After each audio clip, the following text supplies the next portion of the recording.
we did have a new hire, or there's rumors that we got a new hire. I think it's official. Is it official Steelers now? Twitter. It's official now? All right then, ladies and gentlemen, let's go ahead and do the rollout then. Schefter announced it, so it is official, right? Well, you know how we That feel was about yesterday. that, absolutely. But yes, ladies and gentlemen, based on all the reports and apparently the Steelers as well, we do have our new GM. You can see it right here. Absolutely. Our new GM and our new assistant GM as well, man. So for those that have not seen, the Pittsburgh Steelers have officially promoted the former vice president of football and business administration, Omar Khan, to the general manager position, taking over for the retiring Kevin Colbert. Then they also promoted, or not promoted, but they brought in Andy Weidl, or how are we saying that? Are we saying Weidl? I'm thinking Weidl. Weidl. Yeah. All right. Andy Weidl from the Philadelphia Eagles, but we brought him in as our assistant general manager as well. So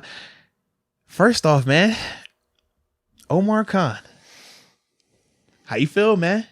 Good move. And I was saying this earlier today. I honestly think I would have said good move to whoever we hired at GM. Fair enough. Because we brought in a ton of qualified candidates. Then we whittled it down to 6. Actually, probably outside of your boy, Whaley, after he said that Jack Ham comment. You can't hire him after he says that Jack Ham comment. You can't say Jack Ham would just be a special teams player and then hire him as a GM right after that. Am I right?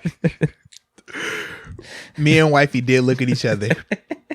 Did you just not want the job? Is that what happened? Me and wifey definitely looked at each other when that report came out. And we said, yep, even if he was the front runner, he done lost it. I said, there is 0. I said, babe, it's a wrap. And she was just like, yo, why would he? I said, I don't know. And I'm trying to be like, serious, like in the sense of, whoa, I can understand the difference of speed and size, but I'm like, babe, I just can't. That's a lot. That's a crazy one of the best NFL players of all time. Of all time. Not even just Steelers. Not a random, and not even saying he would be good or just a role player. He said, he'll be a backup special teamer. I'm like, so you're basically he's a practice squad player is what you're telling me. Bruh. How? It can't be. And don't tell me intangibles, because when I look at Robert Spillane, you're going to tell me Robert Spillane, and Rob, man, we got love for Rob. Rob's been on the show. Like, we salute Rob, man. But is Robert Spillane an all-world athlete compared to Jack Ham? Vince Williams said he thinks Jack Ham would be amazing for this era. Like, that's what I'm saying. I don't agree with it, man. I think that he fits that narrative, man. He was a smaller linebacker, speed guy, can cover. You see the interception that he has. Like, yeah, that's a lot, man. That's a lot. So I guess he would have been the tough one if we were going to hire him. But no, I mean, if this is the route we wanted to go, I'm completely fine with it, because Omar Khan is really qualified. He's been Kevin Colbert's right-hand man through all of this, through basically the last 2 decades. He's been here since, what, 2001? We said 2001, 2002 time frame? Yeah, something like that. And he's become the numbers guy. And over these past however many seasons, we've been having to deal with building a team around having a franchise quarterback contract, and he's been making things work. Specifically, I mean, throughout these last 3 or 4 years. How did we sign Ebron? How did we sign Melvin Ingram? Because we were cash strapped. Yeah, absolutely. These last, 2 or 3, and didn't think we'd have any salary cap space, but he was able to make the numbers work. So, I mean, I'm completely fine with it. Like, why not? I mean, why not? That's the big question to me. Like, who were you pounding the table for if it wasn't for him? I know a lot of other people were thinking, all right, I wanted Brandon Hunt, but I think it was just an either-or game with Omar Khan or Brandon Hunt. They're both really qualified. Yeah.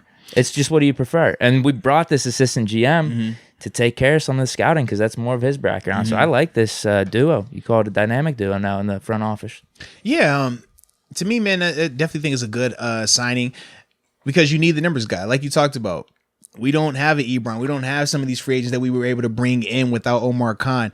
And when you're talking about year in and year out having a competitive roster, you have to have number guys. You have to have guys that can make the cap work, because we've seen these teams that don't have that, where they have these gross contracts out there, and it's like, man, this dude isn't even playing for them, and they're still taking on dead money, or they got all these guys under high paid contracts and he's hurt. He's not good anymore. What's going on here? And it's like, man, they just need a guy that can make the numbers work.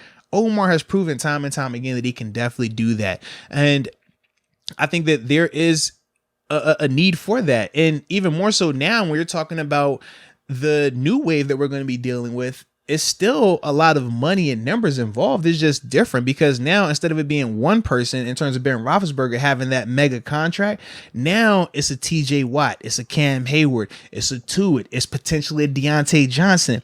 So you're still dealing with big, robust contracts, but now it's more of them, more moving pieces. You want an Omar Khan. You want a guy that can make sure, hey, I know how to get this. I can make that work. I can make these numbers happen like the way they need to. So I do think that that's a huge asset, a huge positive for him. In terms of why it could be viewed as a negative, well, we talked about it. He is solely a numbers guy. So when you're talking about talent evaluation, there is a little bit of a drop off when you're talking about him versus a Brandon Hunt, him versus, a Kevin Colbert. There's a drop off there. But that's the part where you talk about Andy being brought in as the assistant GM. He was Philadelphia's version of Brandon Hunt.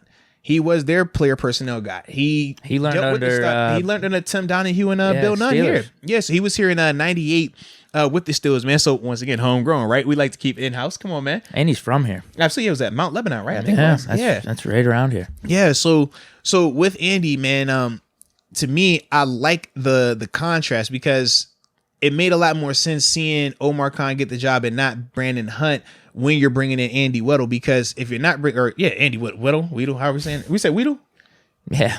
All whatever. Right, Andy Weidl. I'm gonna get the clarification on his name, man. But with Andy, the seeing that contrast, because if Brandon Hunt, if you weren't gonna name Brandon Hunt the assistant GM, then I would be a lot more concerned about Omar taking on this role solely by himself. But now knowing that, hey, you have a numbers guy, you have a guy that, based on Philadelphia people, they look at him, like I said, in a very similar fashion in terms of how we view Brandon Hunt. One of those guys that, man, you want him in your organization. He's the guy. The way he can view talent and stuff like that, like, it's legit. We know in 2016 when he joined Philly, we seen them win a Super Bowl after that as well, man. So he's been a part of some good positive culture changes also. And we know with us here in Pittsburgh, we've still been successful, but we haven't had a postseason win since I was playing, which is too long ago, man. So that is something that I think, when you're talking about bringing in more talent, more players, you want guys that have done that before. You want guys that understand, all right, we need a little bit of this. We need some of that right there. So I do like those two guys being together. But yeah, as a whole, man, I think this is a good move, man. Both of those guys working together, both of those guys hired together, one being the GM, one being the assistant GM. I like that. And we still know Kevin Colbert is still going to be around. He's like that shadow figure now.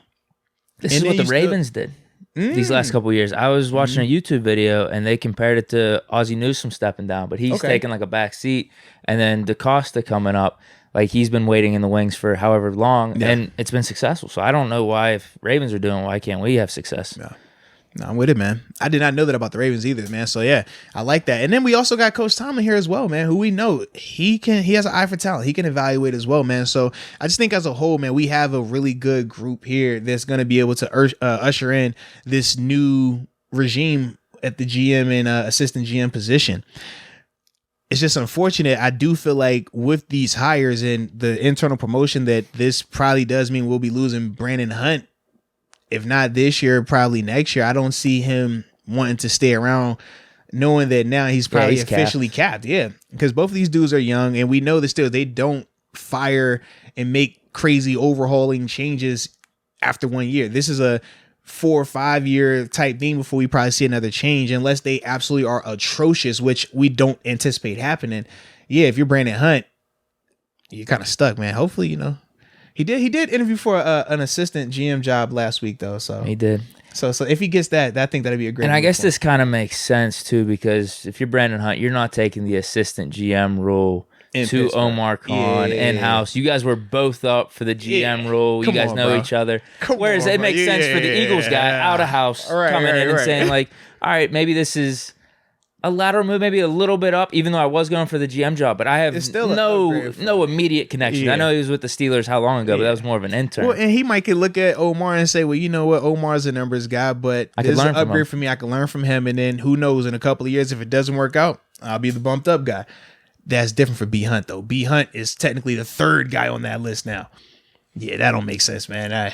Yeah, it just sucks, like I said, because B Hunt's been an awesome dude, man. Good dude, hard worker. To see the growth, to see how he's emerged, and to make himself into a candidate that he is, man, where he's not just being viewed in Pittsburgh for a potential promotion, but viewed league wide. Mm-hmm. We talked about, he had an interview in Philly. He's interviewed in Buffalo. He interviewed, I think it was in Chicago as well, if I remember correctly. So he's getting out there more and more. I just think, man, that this is probably going to signal the end of him being here from a long-term perspective. Like I said, he still might be around for this year if the hiring cycle goes around and he doesn't, get that assistant GM job in Buffalo or one of these other spots from a front We'd have a office powerhouse in the scouting department then. Oh, yeah, it'd be nuts, for this year. It would be nuts. Yeah. But like I said, I just don't see him staying here longer than that, though, man. The other thing with Khan, I think he's really well equipped for this new era. I mean, as best you can be as a new guy coming in, because he was here this whole time from Ben's rookie contract through us having to give him multiple contracts as the franchise quarterback, us building awesome rosters, contending for Super Bowls, going to Super Bowls, winning divisions. We haven't had a losing record in the last 18 years, and he was around for all of that. So if Pickett pans out to be the franchise quarterback, who better than Khan, the guy that got to see us already deal with Ben as a rookie those first 3 or 4 years, and then giving him those franchise contracts. Like, he was there. So who better to deal with this new era than Khan? He was there the whole time. I mean, I don't know what his role was early on, but he at least got to see it. There. I'm sure Colbert gave him some tips at some point over these last 2 decades. So yeah.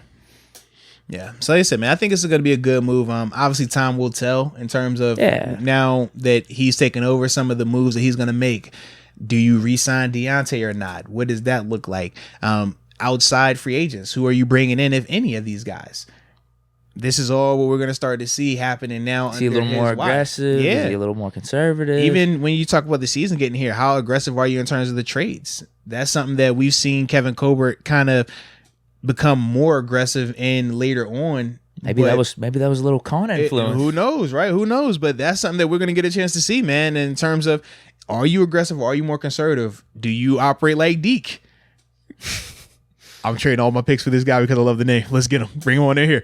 You know what I mean? We're going to see, though, man, in all seriousness, man. So that's why, for me, man, I am really excited to see what that looks like. Could we actually get an Odell Beckham? Yeah, like, seriously, yeah. Because one of these star receivers are a little disgruntled mid-season. Because how many times would we bring it up and we would say, well, that's not the Steelers, but we know they're not going to do this. Well, now we can't say that because we don't know. We do not know how he's going to react. We do not know what Andy might think in terms of Andy Weidl. I'm going to go with Weidl. I'm sticking with Weidl. I'm sticking with it. All right. But I do think the great part about it is I don't think he's going to go off the rails with anything because we do have this balance of power. Yeah. Rooney, Tomlin too. I mean, I'm sure Tomlin's going to have to sign off on some stuff. You still have Colbert around giving some advice. So it can't go completely off the rails here. There's no way. So I like the move, man. Yeah, absolutely. Nothing wrong with it. Is anyone mad about it? That was I was wondering today. Is anyone actually mad about it? I don't think anyone was quote unquote mad. I just think that it was just a difference of opinions. Like, some people like Brandon Hunt more than Omar because of the numbers versus the player personnel side.